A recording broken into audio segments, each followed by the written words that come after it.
Hi everyone, this is Gary Wilson and welcome to tonight's live investor agent training workshop.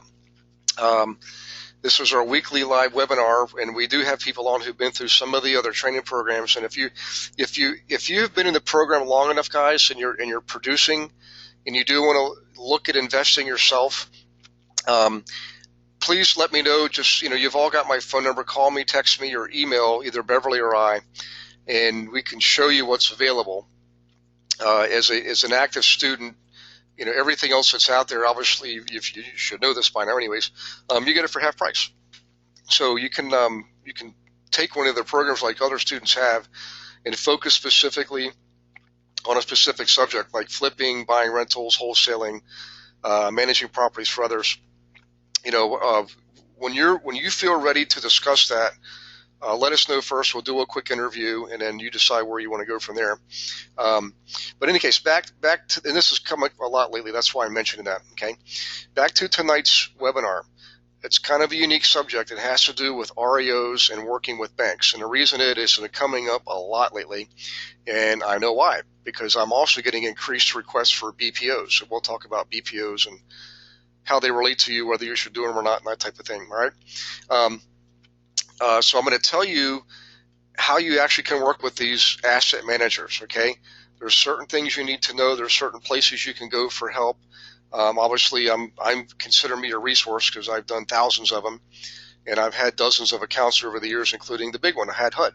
So I'm going to show you what to do if you want to apply to be a HUD listing broker. And the good news is it's easier to get on with HUD than it is on almost any other asset manager.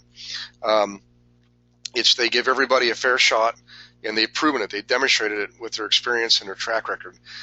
Other asset managers, guys, it's very, very difficult to get their attention, earn their respect, and basically get their business. And we'll talk about that as we go through tonight's class. But I'm also going to go back to what I have taught in the local market centers, which is you don't have to work with asset managers if you don't want to. You can work with the small local banks. I'm going to go into that again tonight. We're sort of a repeat thing because you've all seen it in class, but nonetheless, I'm going to give you some examples. So, any case, real quick, administratively, for all of you who are new, for those of you who are new, welcome aboard. First off, you will see that you have a question box. This is where you type in your questions or respond to others' questions. Also, I can and do from time to time unmute you. Okay, it is being recorded. At the end of the night, I'm going to download it and upload it again so that you all have access to the recording, audio-visual recording. Okay. All right. As far as my whereabouts, I am in New Jersey this week, next week, and the following week, which is the first 2 weeks of August, one of those weeks being Mega Camp. It's Keller Williams' annual summer event. After that, I'll be in Colorado for 2 weeks, and then wrap up August with Connecticut and Rhode Island. So that gets me through the end of August. So that's my whereabouts. If you're in one of those areas, you're doing a workshop, you let me know a week in advance. I'll be glad to help you out. For those of you who are in Pennsylvania, obviously New Jersey is just right next door. So I'm more than happy to come visit you and attend one of your workshops if that's what you wish to do. For those of you who are in New Jersey now, remember, I'm going to be in New York City the 2 weeks after Labor Day. So again, if you're doing a workshop, please let me know a week in advance. I'm probably going to be within an hour's drive. I don't mind at all coming down and jumping in and speaking for a few moments and helping you guys out. Okay, I've done it before, and I'll be glad to do it again. So in any case, back to tonight's subject. I want to start at the end, so to speak, and then I'm going to go back to dealing with traditional asset managers. So first things first, the reason you're seeing increased interest, activity, discussions, questions related to REOs is because the world is telling us there's more of them coming up. So here's an example of First Commonwealth Bank. You can see the gold bar is their level of foreclosures, and obviously at the heat of the recession, they were in trouble. They had way more foreclosures than the national average. And they got things under control. I was part of that. I did a lot of listings for them. But more importantly, look at what's happened. Okay, a little bit of a hiccup there in 2014 into 2015. But now look what's happening. All right, let me see if I can get rid of this little. There it is. All right, look at the gold bar. see where, here it is, March 2016. It's now 3 months later, so it's going to be updated again. All right. But look what's happening to the gold bar. It's creeping up again, isn't it? That's exactly right. So this is what we've been telling people. In fact, in family reunion in February in New Orleans, Gary Keller, CEO, or not CEO, excuse me, the co-founder of Keller Williams, got up and told us why we're in a shift and what it means and what's happening. And this is part of it. You can see REOs are increasing. All right. So one of the benefits of this tools guys, is you can plug in any bank name that you want. Okay. And you can see if they have foreclosures by looking at this graph first, and then look at the chart and look at their numbers. Now, we brought this up about a month ago. Ron Gage, I think it was with you. I think you and I were looking at this. Maybe it was one-on-one. I don't recall exactly. Okay. And I want you to pay attention. There's two parts here. Part A, just see if they have foreclosures. Look at the gold bar. Part B gives you the data. What I like to look at is the last line here. Okay. This is millions of dollars. In other words, this bank right now has almost $56 million in troubled assets compared to the year before. Okay. And as you can see, because of that, they're required by law to increase their reserves, what we call loan loss reserves, right? Capital plus reserves. So in other words, they've got over $650 million there, right? So a lot of other data here, but the bottom line is this. You're looking at the troubled assets. That's what you're looking for, okay? Now, the other thing, too, about this website works for every single bank in the U.S. I recommend you use this when you're looking at small local banks, because I would rather see you try to work with small local banks first before you start tackling the big asset managers. And there's a lot of reasons for that. Number one, it's easier, okay? Typically, you get to use your own board's forms for listings. Very, very seldom do you actually have an addendum. If they do, it's usually a one-page addendum. This is what the small banks it is, again, remember? Okay, this is what we're talking about now, small banks. You also get typically a local live human being to work with and a local phone number. And they're not calling you every day, get more pictures, do more reports, and basically making you work a lot harder for your income, okay? So in any case, a lot of benefits to working with the small local banks. Those are just some of the few. You've all got the scripting that I've given you before. I'll give it to you again here just to be safe. So remember, tomorrow you get the recording. So for right now, you can just listen if you want. And then when you get the recording, you can back it up and replay it over and over again. In other words, you can stop and start and stop and start. So what I learned is the best script for me, and I share this with everybody, is you identify the small local banks, which is quite easy because you just go to your phone book or Google banks in your area, and you'll see all the banks in your area. You'll see the big ones, Wells Fargo, Bank of America, what have you, and you'll see all the little ones and several in between. There's regional banks and sub-regional banks, things like that. So you're looking for the small local banks, okay? And you plug their name in here. I'll just back up and show you what it looks like. Here's what it looks like. You first type in this URL, banktracker.investigativereportingworkshop.org/banks. Now, if you're able to do a screenshot, just take a screenshot, okay? And right here, search is where you type in the bank's name. So we'll type it in, it's already there, and you'll see there's two different First Commonwealth banks. One's headquartered in PA, and one's is headquartered in Prestonburg, New York. So I've looked at we just showed you the one in PA. Let's look at the one in Prestonburg, New York, or Kentucky. I'm sorry, Kentucky. And see if they've got any assets. And you can see this bank. Oh, they gave me First Commonwealth again. That's unusual. Why did it do that?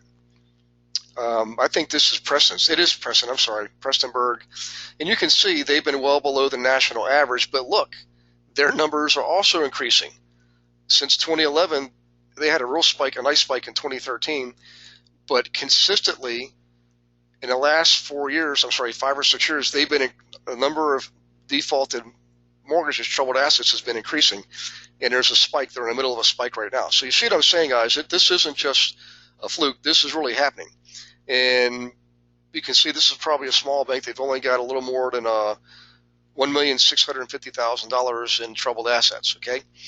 This is definitely definitely the kind of a bank you want to work with. So Daniel, David, if you're on or listening to this, I would go visit these banks, this bank right here, or anybody else down in the Kentucky. Any case, so I wanted to show you this, and then what you do, guys, is when you go in, when you walk in to visit them, you're looking for the bank branch manager or vice president, whatever you look up on the plaques above their doors or on the doors. It's going to tell you vice president, branch manager, what have you, and you just walk right up, introduce yourself, and give them this script. Say, hi, I'm Ron Gage. I'm an agent in the Pensacola area. I have clients who are interested in properties just like yours. You don't use the foreclosure word. They know they've got foreclosures. You don't have to remind them. So you use a gentler term. I have this phrase, I have clients interested in properties just like yours. Okay?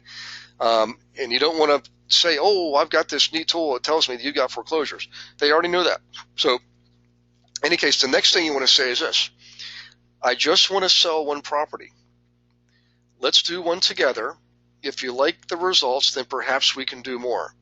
It's a real humble, soft touch way to get your foot in the door at that bank, because a lot of them have already tried working with agents. They might have some active listings now with one or two other agents. You're just looking for your opportunity. That's why you just say, let's just do one. Okay, you're going to get some no's. In fact, half the time, at least in my experience, they're going to say no, but the other half of the time they say yes. Okay. Again, some of the benefits are no asset manager. You get to keep all your commission. Okay, so I want to get this underway first. You've all got this information. You've seen it before. I just want to reiterate it for the moment. Now I'm going to jump into the REO stuff right now. And before I do, let me switch screens here. The first thing I want to show you is this. Okay. There is an awesome organization called National REO Brokers Association, Nrba. It is the premier organization for agents who want to work with REOs, okay, who are already working with REOs, in fact. Now, I used to belong to this organization. I was an active member for years. I was voted in on the first round of votes, on the first round of votes in my first year. And the reason is I was making a lot of people a lot of money. I was selling a lot of assets. I was selling a lot of REO listings for these banks as a buyer's agent. Well, they recognize that. When you apply to these guys, they're going to want to see some kind of a track record. Okay, they want to see that you actually can bring home the bacon. So I was able to do that, and I got accepted in this organization, and I started getting contracts right away. In fact, I always had around a dozen active asset managers I was working with. I even had the big one. I had HUD. Okay, so let's just look at this real quick. It's a great organization. I actually know this guy here. It does take, it's going to cost you some money, okay? And also there's events they have every year. But let's just look here, membership. I'll click on that. Learn about CREO as a designation, okay? Guidelines and code of ethics, why join, and join now. So let's look at why join, okay? Then we're going to look at join now. And you can see here, by the way, you can do this on your own too. I just want to give you a brief summary here. There's an online directory. You get to have a profile page. Actually, I know the lady that created REO, RIO, Listing Information Organizer. The asset managers, a lot of asset managers are looking to Nrba members to give them properties to list, okay? You also should become a certified REO specialist. I think it costs about $500. Excuse me. You can also get a default management specialist. I did that. And they do give you a lot of training. But here's the biggie, all right? They're pretty strict about how many people they let in. At the time I was in, we never exceeded 500 people, all right? Now, if you consider that there's 1,300,000 agents in North America, those numbers are pretty good. Well, the reason that's important is there's other organizations that have as many as 5,000 members, and all those 5,000 members are competing for business for a finite group of asset managers. So exclusivity is one of the big ones. That's why I like this, okay? Let's see, join now. There's obviously going to be an application process. And the first thing you do is email them. I'm not going to go through all this. You can do this on your own. But essentially, they have an application process. Okay, that's Nrba. All right. The next thing I'm going to show you is my list of asset managers. And you can see here, this is quite a list. All right. I'm going to reduce my panel, by the way, so you guys can see all this. Let's just see. Let's go down. All right. We're 1, 2, we're in the C's, E's, F's. I think there's probably close to 200 or more. Yeah, 240, 242, because the first line is a header line. Asset managers, all right? This gives you their websites, gives you phone numbers, my personal logins and passwords. I better move around here so you don't have all that. But in any case, you know, what I do with people is if you have a strong interest in doing this, just let me know. I can get you an updated list of asset managers. This is, the people, by the way, it's a high burnout business. The asset managers don't last that long. So the contact information changes, quite frequently. So we kept a database of all this information on there.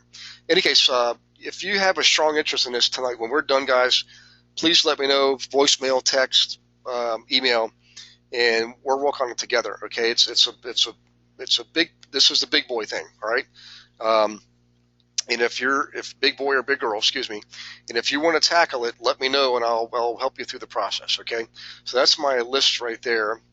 What I want to show you next is some basic guidelines. Okay. Things you need to think about when you want to become an REO agent, if you will, basically, listing REOs for asset managers. By the way, the term REO stands for real estate owned, and it's an accounting term that the bankers use to identify the loans that went south, but more importantly and more precisely, the property that was attached to that loan. So you have to remember here, when a borrower defaults on a loan, in the borrower's mind, the property was the asset, the loan was a liability, and that's true for the borrower. However, for the banker, the loan was the asset while it was flush, while people were paying on the loan. It's a viable financial instrument. It's an asset, an income-producing asset to the bank. That loan is an asset to the bank. The property, when a loan goes south, the property becomes the physical property becomes a liability for the bank, a big liability. In fact, it doesn't just take their books down to zero, like in that loan case. In other words, $100,000 loan goes in default. It doesn't mean they're back to zero. It's actually a double whammy. It's a negative. The accounting principles really punish a bank when the loan goes into default, and that property is a red herring that needs to be dealt with because it's actually costing them. It's costing them money. It's the insurance, utilities that they're keeping them on, lawn care, all that stuff. They don't like that, all right? Not to mention the fact that thing is sitting there empty and probably getting vandalized in a lot of cases. So they don't like it. They want to get rid of it, and that's why the bigger banks, at least the ones that are doing FHA underwriting, which most of them are required by law to use an asset manager. An asset manager takes over management of that asset. It's really, again, it's not an asset. The house at this point is a liability to the bank. So it's kind of a misnomer in terms. So in any case, there are lots of lists out there, third-party agencies, companies that say, hey, sign up with me, give me an annual fee or monthly fee, and I'll make sure you get REO listings. And the question is, can you rely on them? And the answer is pretty much no. All right, and I've written all this stuff up for you. All right, so a couple things. If you are yourself looking as an individual to buy an REO, you're better off going to find an investor agent. Find one of your own, or in most cases you are an investor agent here on the line. But the reason it's quite a process to go through, and you'll find out as a investor agent who, if you do decide to work with REOs, what I mean by that. And banks don't like dealing with either. Banks don't want to deal with individual consumers, right? They just don't have the time for it. They don't have the patience. In fact, to them, you're quite frankly a little bit of a nuisance. All right. So if you want to get their business, you got to think what's in it for them. What can you offer them, right? And I'll tell you a big reason here is asset managers. That job is one of the toughest jobs on the planet. All right. High burnout rate. They're under a lot of stress. If they don't produce, if they don't dispose of those non-performing assets, i.e. liabilities, quickly and for good money, they'll get canned. I mean, they get canned all the time, okay? So what they're looking for are agents. They call them REO agents. I prefer to call, in this case, refer to you as an investor agent who's been trained to work with investors who are a large part of the buying process when it comes to REOs, right? So you've already got a leg up on the situation. You've got a huge advantage over most other agents. Most other agents have not gone through this training. They don't know what they're talking about, and they're fumbling their way through the dark, okay? Asset managers know that, and they screen them, and they pick them out and toss them out, okay? So in any case, the REO manager, the asset manager, has got a tough job, and they don't want to be dealing with you or I if we're not producing results, okay, and we're not giving them answers when they ask questions. So you got to remember, when an asset manager calls you with a question, you can't wait like 3 days to get back to them. You've got to get back to them by the end of the day, or if it's late in the day, get back to them the next day. Sometimes they need answers like ASAP, like right now. I mean, somebody's got to go out to the property, okay? So in any case, I'm hoping I'm painting a clear enough picture for you guys and how tough this business can be. Yes, it can be profitable. I did it for years, but it was a lot of hard work. So if you guys want to, for those of you who've done this before, chime in and give me your thoughts on your question box, and I'll bring it up and we'll discuss it, and maybe I'll even bring you live on the microphone. Okay. So in any case, the bottom line with the asset managers, guys, is they're looking for results, which is get that property sold.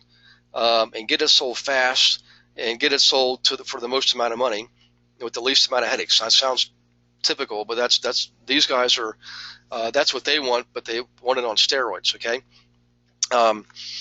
Now, the other thing too is this: they like cash buyers. They do not like working with people who have to get loans because they just had a loan go south on them. They're not too interested in working with somebody who's got to get a loan.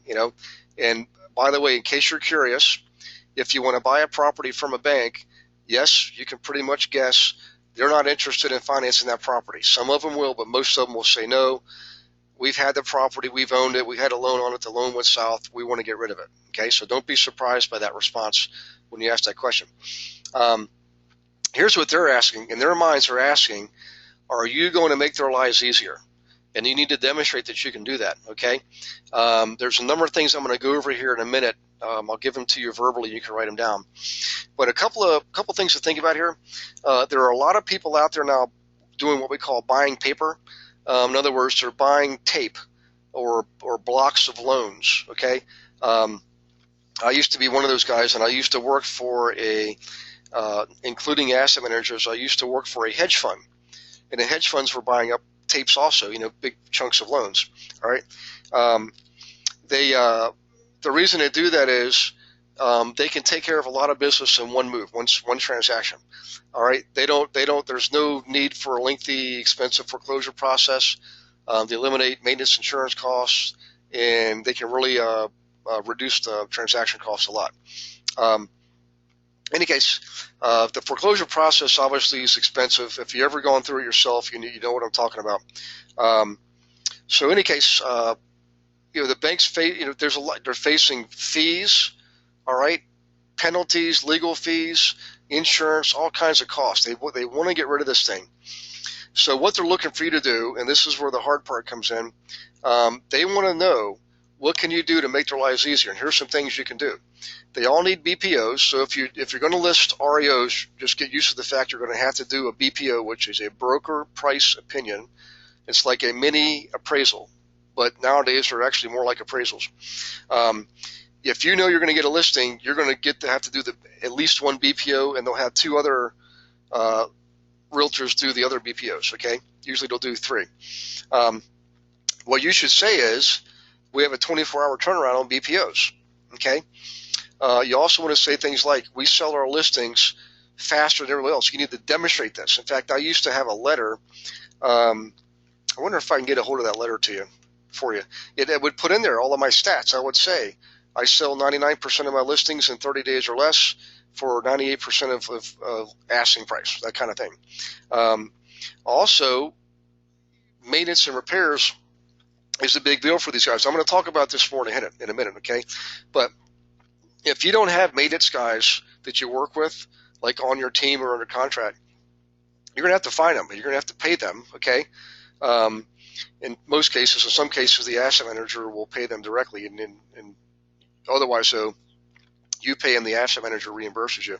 But you got to have maintenance and management. And I can tell you, one of the advantages I had going for me was early on, I didn't have property management other than my own, but I built property management, and it made me look more appealing to the asset managers as opposed to other agents who did not have property management.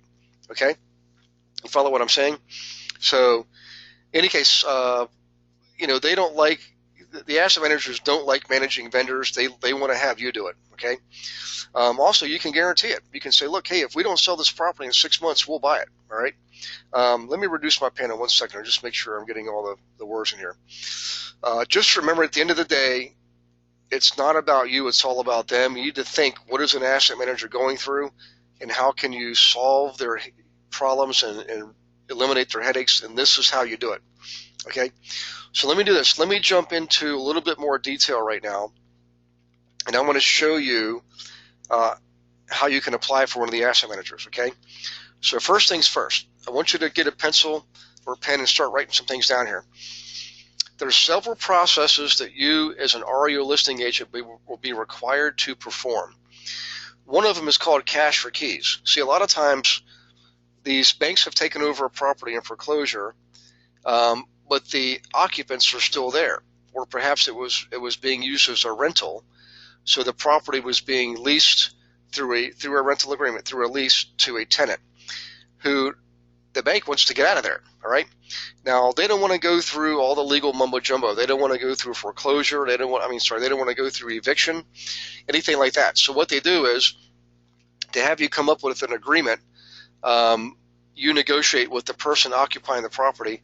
What would it take for them to leave? Can you offer them cash for keys? That's why they call it cash for keys. You give them some cash, they give you the keys, you get the property back for your client.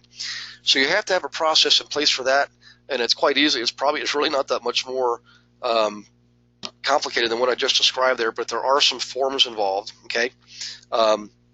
Cash flow key forms. You need to get things signed, and if the occupant does not, and I'm being careful not to call them tenants. Sometimes they're not tenants. Sometimes they're the owners. We call them occupants. If they're not being cooperative, you may have to evict them. In other words, if you have an agreement for cash for keys and they don't get out on the day you agreed, you got to go over there and you got to negotiate with these people and say, look, we agreed that you would be out of here. What's it going to take? I'll give you 24 hours, but you need to have that process in place and be able to have that mindset. Okay. Next thing is maintenance. You need to be able to somehow or another provide for maintenance to the property. Now, some companies will use a property preservation company, a separate company, but more often than not, if they know that you can do it, they would like to use you because it's one-stop shopping.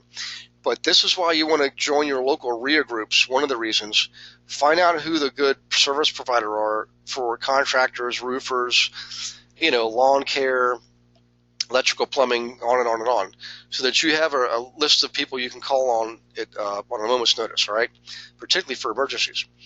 Okay, next thing is utilities. A lot of these asset managers are going to require you to put the utilities in your name. Yes, that's right. You, the agent, put the utilities for that property in your name. You pay the bills, you copy them and submit them as invoices along with your paid receipt to the asset manager, and they will reimburse you within 30 days. Now, is there risk there? You better believe it. Some of those asset managers go out of business, okay? Sometimes they get bought out and you get lost in the shuffle. Stuff like that happens, right? I've had people get stuck with utility bills before. Okay, so just be aware of that. Next thing is inspections. They're going to require you to do a regular inspection, typically weekly. Now, does that mean you personally, physically have to do it? In most cases, the answer is yes. But can you get away with having other people do it? In some cases, you didn't hear from me, but the answer is yes. If you have a qualified contractor who's out there running around and you need to have an inspection done, you know, a lot of agents will have that contractor go by and do the inspection. Sometimes you can have one of the agents in your office go by and do it for you. But the reality is you're the only one with a valid realtor's license and legal access to the property, unless the asset manager is granted access directly to another party. But the bottom line is you're going to have to do regular inspections on these properties, okay? Now, what that brings me to next is part of the inspection process is taking pictures. They want to see pictures of what you're seeing, pictures of the furnace, pictures of the water tank, pictures of the electrical panel. They need to be good quality pictures. They can't be fuzzy and grainy and dark and all that kind of stuff. You really need to take some good pictures. In fact, they have classes on how to take pictures for REO agents, okay? Now, one good thing is you can contract out the photo taking process, and I used to do that. All right, when I was getting really busy, I would pay a third-party vendor to go run around, and then they generally were not taking interior pictures. These are exterior pictures that I'm talking about here. They would go by the property, take a series of pictures, front, back, both sides, anything that looks suspicious, you know, the roof, everything. All right, and submit those, and they could do 20 properties in a day, and I'd give them $10 a property, and that's what they would do. Okay. If you need inside pictures, generally you're going to have to do that yourself. The only other option is, again, if you have an approved vendor, a contractor who's qualified, you know, electrician, plumber, carpenter, what have you, and they have the right to be in the property through like a combination lock, they can do that and have them take pictures. That's okay too. All right. So that's pictures and inspections. Now you're going to have to come back to your office at some point and fill out an inspection. It's basically a report, an online report that you fill in. You got to tell them what you found at the property, the date you were there, the time you were there, how long you were there, what you saw, and again, submit fresh new pictures so they can see how their property's doing. Okay, those are inspections. All right, couple of requirements. You're going to have E&O insurance, errors and omissions insurance. Now, in most cases, as a traditional agent working with a broker, you fall under the broker's E&O policy. Okay, so you're going to be covered there. But in other situations, you may have to have your own E&O policy. You've got to check with the broker of your office, see if you're covered under their policy doing REO work, and if you're not, you'll need to get a separate policy. Or if you are your own broker, you need to get your own E&O policy. They also sometimes require you to have liability insurance, okay, for your business, which is actually a good thing. It's quite inexpensive. It doesn't cost that much. It's a good idea because remember, you're going into these properties. They're a lot of times they're vacant. A lot of times there's no utilities on. You know, things can happen. Sometimes a contractor goes in and things can happen there. So you got to have proper insurance, right? Now, we did talk about the Nrba. The one thing I want to focus on right here just for a moment before we move on is BPOs. Okay, so you can always tell when more REOs are coming on the horizon when the request for BPOs increases. All right, and that's what we're seeing. We have been seeing this year. We've been seeing that. And if you remember when I showed you banktracker.com, okay, those numbers are, let's go here. These charts bear that out. Okay, remember let's go back to the other one. We see this one's increasing. We go back to this bank. In PA, we see they're starting to creep up again. Again, that's why you're seeing all this. So back to what I was describing a moment ago. For BPOs, what happens is there's typically 3 or more BPOs being done for every single property. And I say 3 or more because sometimes it's a lot more, all right? That's why so many more agents are being called and emailed to see if you'd like to do a BPO. They'll give you $50, $75, up to $150 depending on where you are and the type of property, all right? You do the BPO, broker price opinion is basically a report you fill out. It's sort of like a mini appraisal. Submit your pictures and they pay you. Now the challenge is it's really not a worthwhile thing for you because you're going to be making a lot more money than what they pay you on a BPO by leveraging your license to get listings and sell properties for buyers, particularly investors, okay? But nonetheless, you're going to get a lot of requests. So you can do these if you want to. All right. I used to do them, and I stopped doing them because I wasn't getting listings from a lot of the guys, a lot of the asset managers who were asking me to do BPOs. I would do BPO after BPO after BPO, and never get any listings out of those guys. And that's the big carrot. They're telling you, hey, you do BPOs, we'll eventually give you a listing. Good luck with that. So in any case, with BPOs, again, it's like a mini appraisal. I've got to go to the property, take pictures, take measurements, take notes, come back to the office, fill out this, usually an online form that's multiple pages, submit your pictures, and also submit your invoice, your bill for your services, okay? And all that will take at least a couple of hours. I mean, you're talking 2 hours just on the computer, not to mention the time going to the property and walk around and take pictures and all that. So what a lot of people do what a lot of agents have done in the past is, instead of them doing the physical work themselves, they're contracting that out. And there's some pros and cons of that. The con is banks don't like that. The pro is it does save you time, and you can pay somebody, $10 an hour or $25 for a BPO, and basically you pay them $25 and you get 50 or 75. Okay, so BPOs sometimes can be a necessary evil. I haven't done them for years. I don't recommend doing them, but sometimes you have to get the attention of the asset manager to demonstrate that you can do a 24-hour turnaround on these BPOs. Okay, so keep that in mind. All right, let's do a quick pause here, let you guys check up, see if I have any questions, and I'm going to show you how you can apply what the process is and for one of the asset managers. That's going to be the biggie, the big famous one. So go ahead and if you got questions, type them in.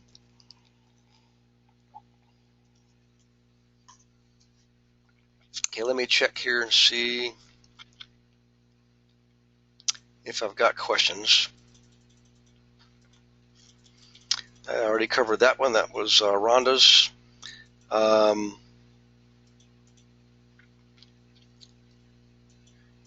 Oh, Rhonda, I'm sorry. You were asking Rhonda earlier. You said you have a name, not an email. Email can be somewhat difficult to get, but you can definitely get address and phone number. Okay, I think we covered that. Let's see what else we have here for questions. No questions. Okay. All right. If you guys are ready, let me show you the next thing. And I'm going to go to the HUD Home Store website. So let's go there. All right. And here we go. And again, here's the URL.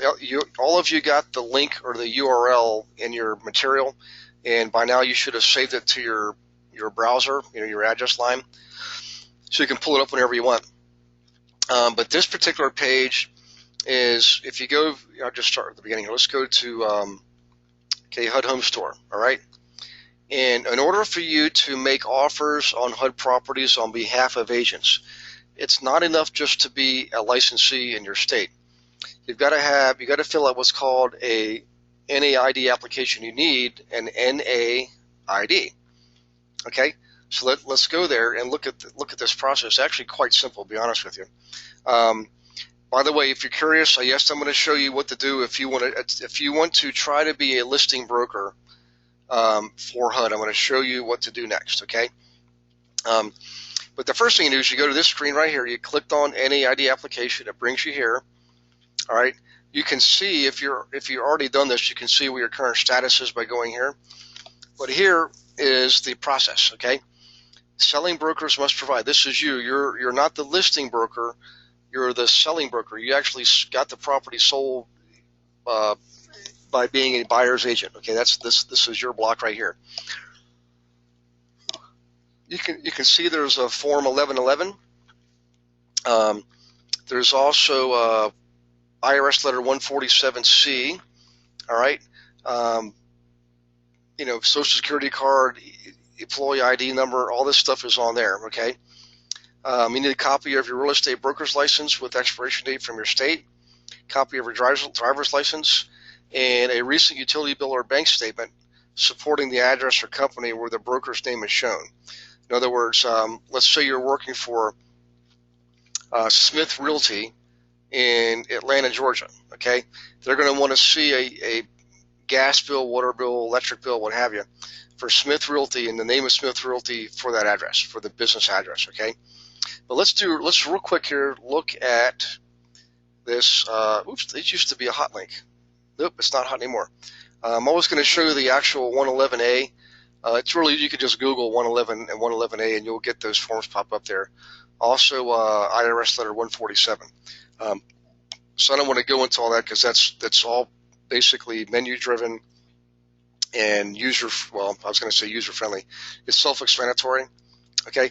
And by the way, keep copies of this stuff in a separate folder on your computer because you're going to be applying for multiple asset managers and you just simply copy what you've already done and upload it to these additional processes, right? Okay. Sam's 11 bidder application link. So here's that. Selling broker certification link. Matter of fact, let's just go here and I'll show you that and we'll come back because that is a hot link. I remember that. At least I hope it's a hot link. Okay, it's loading, so hang on to your hats, and there you go, guys. So you just simply click on that. All right, and this you can load down to your hard drive. There's all the instructions, okay, and fill this in online. Okay, these are editable fields, right? You fill it in online. Okay, so let me go back, and let's see. I think I got a question here. Let's see. Hi, Willett. Okay, do you have to have a lot of experience selling REOs before they will allow you to be an asset manager? The answer is yes and no. So Willett, if you're applying for all those people, well, I should say, like most of the people on this list, yes, Bank of America. Yep, you're going to have some experience. They're not going to give you the time of day without having experience. However, many of these, they're just not that strict. They're more lenient. They're more flexible. Wilshire was very good. Wells Fargo was great, even though they're a big, huge bank. Actually, did pretty good with them. There's a number of them that were actually, if they like you and they think you're honorable and ethical, and they believe you're going to work hard for them, you'll get the business. Okay. But for the most part, well, yeah, a lot of them are not going to want to spend time with you. The one exception, though, is HUD here. That's why I'm showing you a HUD. This is an example of how you apply to be a listing agent for an asset manager, in this case, HUD being Housing Urban Development. This is the first part. You've got to do this to be able to submit offers on properties, okay? And your broker needs to have an ID also, by the way, you and your broker, all right? So that's to do that, right? That's just to be able to play in the game of HUD properties, to be able to make offers on behalf of your clients. Not that difficult, doesn't cost anything. Submit your information and you'll get a quick response, okay? Now, if you want to be a listing agent for HUD, let's go to that process, okay? And here you go. Here's the broker certification. This is 111A, so let's click on that. All right. First thing is you definitely have to be a broker, okay? When I had HUD, I was a practicing broker. I wasn't simply an agent. I was a practicing broker, all right? And this, I don't want to go over this because this is you can do this on your own. This is the initial process you go through. So let's keep that up there for a second. Actually, I'm sorry. This is that was the hot link. It didn't let me keep the prior screen. There it is. But you start with that process. Once that's been submitted, HUD's going to get back a hold of you, and there's a whole process you go through. Let's see. Do I want to do this? Yeah. Let's just go ahead and do that. There's a whole process you go through. There, that's the original link I showed you before. Once you submit this, you're going to go through an interview process, a qualification process that it's basically due on a case-by-case basis. So there's no way I can show you everything you go through here, but they're going to want to do, they're going to vet you. They're going to want to do a due diligence on you and make sure that you really are who you say you are, that that they believe you can deliver the results that you said you can deliver. Okay. That's the process you're going to go through. And I've seen HUD, so this is for you. I've seen HUD give far more chances to newer agents than any other any other asset manager. Okay, this is Hans. Oh, hey, Hans, how you doing, buddy? Hans is brand new. All right, when you say broker, is that the same as a listing agent? Okay, Hans, when I say broker, I usually mean that interchangeably, agent and or broker. In some parts of the country, we're all called brokers, even if we're just, for practical terms, an agent. Okay, in some parts of the country, you're an agent or you're a broker. In other words, you're typically an agent, and eventually you can become a broker by taking more classes, taking more tests, and things like that. In the case of HUD, they definitely want you to be a broker. They want you to have a broker's license, okay? So that is a good question. That's a big difference. And if you don't have your own, if you don't have your own broker business, your own broker's business with your own errors and omissions policy, all right, your own office, everything being separate and unique. In other words, you're an independent broker. If you're one of those, you have to supply all the information. You're going to have to show all kinds of stuff, like your financial information. Are you going through foreclosure yourself? Are you going through bankruptcy? Are you going through divorce? They're going to want to know all that stuff, right? Believe it or not. Now, if you're a broker working for a broker, in other words, most cases we call that an associate broker. Yes, you can get their business, but you're going to be underneath the E&O policy of your broker, the registered broker for the business. Also, there's other requirements that have to be met. But essentially, as long as they know there's E&O insurance in place, and there's liability insurance in place, and there's a physical address in place, and you have a broker's license, yes, you can get the business. Okay. Now, I will tell you this: when it's all said and done, guys, I did pretty well with these folks. Now, HUD got pretty tough over the years. In fact, at one point, they eliminated their minimum commission. So what that meant is for folks who were like practicing brokerage in the Detroit area, I'll pick on Detroit. Detroit really got hammered pretty good during the recession. And you literally, in fact, you still can buy houses up there for $5,000. So what that meant was if you were to just get a 3% commission on a $10,000 property, that would be $300. That's not a lot. That wouldn't even pay your overhead. Okay, so what HUD did years ago is they had a minimum commission. I think it was $1,000, then it was $11, then it was $1,250. Well, what they did several years ago is they eliminated the minimum commission. So if you were selling a $10,000 property, you literally would only get $300. It was 3% is what they would give you. And when they did that, a lot of us had active pending contracts, and we fought them. We said, we've got an agreement. You can't just carte blanche change the agreement. And they said, oh, yes, we can, because we're the government. And they did what they wanted to do. So in any case, I ended up not really liking these guys over time, and I ended up gradually getting rid of all these asset manager accounts. It just was way too much work, way too much time, way too much stress, and quite frankly, you'll make more money off your investors than you will from these guys. Now, having said that, I know a lot of you are going to want to work with these folks, and go ahead and do it. I did it myself. Yes, you'll make some money, but I would be more selective. I'm not going to name any names here, but there's a lot of good asset managers out there who will pay you fairly for your work. A lot of times you'll get better properties from some asset managers than you will from others. In other words, you'll get standard middle-class homes and medium-price homes that middle-class families are buying. So you can figure around the country, the average was the median, was $215,000 2 years ago. That's a $6,000 commission. That's not anything to sneeze at.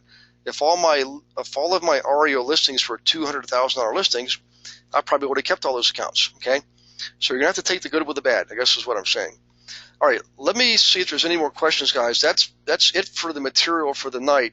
My purpose, my sole purpose, my objective for tonight, guys, was to show you a little bit of a difference between these guys, okay, and working with these guys, the ones that you'll find on the banktracker.com by plugging in their names. And if you guys want me to plug in a name of a bank in your area, just type it in. I'll plug it in here. We'll see if they have some foreclosures, okay? Here, where am I right now? Let's see. I'm in New Jersey. So somebody, Hans, give me a local bank here, if you don't mind. Type one in. I'll type it in here on the website and let's see if they have foreclosures. I'm pretty sure they will, because I looked at this. I played around with this the other night when I checked into the area. Okay, Hans might be away from the, there it is, Glen Rock Savings. Thanks, Hans. Okay, let's type in Glen Rock Savings. I'm going to type in bank. Glen Rock Savings Bank. Let's see what we get. Headquartered in Glen Rock, New Jersey. Bingo. That's where we are. So, wow. Hey, Hans, look at them. They are all over the map, brother. So you can see the national average is the blue line. And look at this gold average. Now, way back when, maybe they're pretty new, I don't know, but back in 07, they were looking pretty sweet. No foreclosures. And they jumped up. They went back down. Then they spiked up, dropped a little bit, spiked again. They've been up there. Wow, they really had a time with their foreclosures. Hey, Hans, I would go visit these guys. You can see that they're really struggling. They go down, they go up, they go down, they go up. They're on the downtrend now, but you can see they're well above the national average. So let's look, Hans, at the chart. All right, they've got over $4.5 million in troubled assets. I would go visit them tomorrow. Now remember, Hans, and if you're stuck on something, Hans, just give me a call. Let me know, okay? But remember, don't go in there saying, hey, I understand you got foreclosures. Use the scripting that I gave you in class yesterday, and also what I gave earlier on in the presentation tonight. Use that scripting. Dress business casual. So remember that, business casual. So that means, like, if you have a suit, go in with no tie and no jacket, but wear the slacks and a button-up collar shirt, okay? For females, that can mean a variety of things, but business casual is the key. Just be yourself, look them in the eye, shake their hands, and say, hey, I have clients who are interested in properties just like yours. I don't want to. I just want to sell one property. Let's do one together and see how it works out. If you're pleased with the results, perhaps we can do more. All right. And again, you're going to get no's half the time, but half the time you get yeses. So I would make this the first one on your list. If anybody else has one you want me to type in, let me know. If you're up in the Margaret, if you're still on, if you want me to go in the up in the Massachusetts area, or let's see, Dorsch out in Nashville, or any of you guys, wherever you are, just let me know if you have a bank. I'll plug it in. But it's that easy. Okay. Just remember, look at the chart, the graph first, and then look at the chart. Okay. Sound good? All right, guys. I'm getting close to the end here. Let me go back and check for more questions. I think I'm okay. Okay. Next week we will be having our webinar on Tuesday night. Okay. I'll be back in New Jersey. I'll be somewhere. Where am I going to be? I think near Livingston, actually. I'll be in Livingston, New Jersey. So thank you all for participating tonight. I appreciate the questions and the feedback. Rhonda, if you need more help, please let me know on what we were discussing earlier. Hans, welcome aboard, and everybody else in New Jersey. I hope you all have a wonderful rest of the week and a wonderful weekend. I will see you next week, and God bless you.